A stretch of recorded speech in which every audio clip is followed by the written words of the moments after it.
Ikan laut tintanya dan langit jadi kertasnya, andaikan ranting kalamnya dan insan pun pujangganya, takkan genap mengungkapkan hal kasih mulia. Dan langit pun takkan lengkap memuat kisahnya.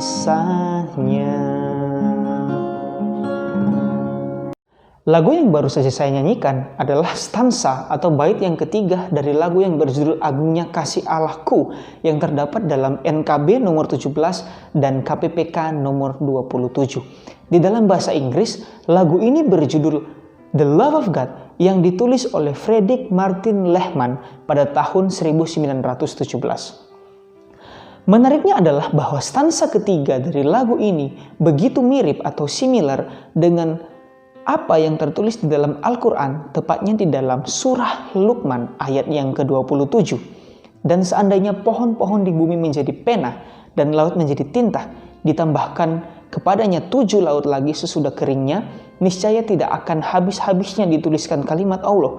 Sesungguhnya Allah Maha Perkasa, lagi Maha Bijaksana. Dan di dalam surah Al-Kahf ayat yang ke-109, sekiranya lautan menjadi tinta untuk menulis kalimat-kalimat Tuhanku, sungguh habislah lautan itu sebelum habis ditulis kalimat-kalimat Tuhanku, meskipun kami datangkan tambahkan kepadanya sebanyak itu pula. Dengan kesamaan yang ditunjukkan, apakah bisa disimpulkan bahwa Lehman menjiplak Al-Quran? Sebelum kita masuk pada isu plagiatisme, saya ingin bercerita tentang proses terciptanya lagu ini secara singkat. Setelah menyelesaikan 2 stansa lagunya, Lehman merasa masih ada yang kurang karena menurutnya lagu ini belum mencapai klimaks. Ditambah lagi pada masa itu, himne-himne Kristen biasanya berstansa 3, dan jika tidak berstansa 3, sebuah lagu tidak akan diterima atau tidak akan dianggap sebagai sebuah himne. Suatu hari, Lehman dan putrinya datang berkunjung di sebuah rumah sakit jiwa di wilayah Jerman.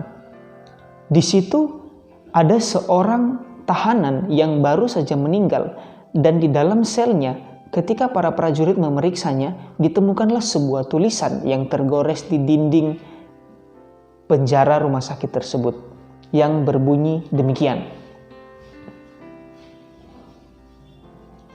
Lehman melihat bahwa tulisan di dinding itu cocok dengan ritme lagu yang dibuatnya dan menjadikannya sebagai puncak dari lagu yang ia ciptakan. Saat itu tidak ada yang tahu dari mana asal mula atau siapa yang menciptakan tulisan di dinding itu, sampai pencarian lebih lanjut menunjukkan bahwa tulisan itu mirip dengan sebuah doa orang Yahudi yang disebut Akdamut Milin yang ditulis oleh Rabbi Meir ben Isaac Mehorai di Worms, Jerman pada abad yang ke-11. Kalian bisa melihat buku The Encyclopedia of Jewish Prayer yang ditulis oleh Messi Nulman atau buku Celebrating The Jewish Year yang ditulis oleh Paul Steinberg untuk info lebih lanjut tentang apa itu Akdamut Milin. Berikut ini sedikit kutipan dari Akdamut Milin. Sebelum kita membaca Taurat Tuhan pada hari yang sakral ini, marilah kita berkata-kata tentang kemuliaan Tuhan.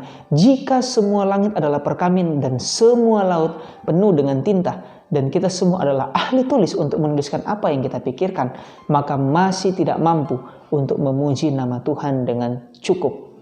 Perlu diketahui bahwa Al-Quran masih jauh lebih tua dari Akdamut Milin karena Al-Quran sudah selesai dibukukan pada masa Umar bin Khattab sebelum tahun 700 Masehi. Tidak selesai sampai di situ.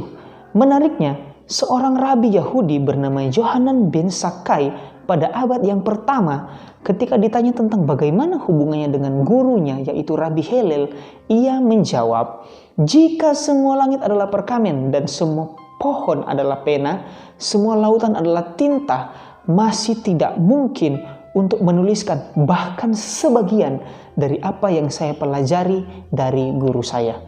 Jadi, Sesuai dengan garis waktunya, yang pertama mencetuskan kalimat ini adalah Yohanan pada abad yang pertama, disusul Al-Quran pada abad yang ke-7, kemudian Akdamut Milin pada abad yang ke-11, dan yang terakhir Lehman atau tulisan di dinding rumah sakit jiwa di Jerman pada tahun 1917. Dari runtut peristiwa yang sudah dijabarkan, apakah ada plagiatisme atau apakah seseorang memplagiat yang lain? Tunggu video selanjutnya ya. God bless you.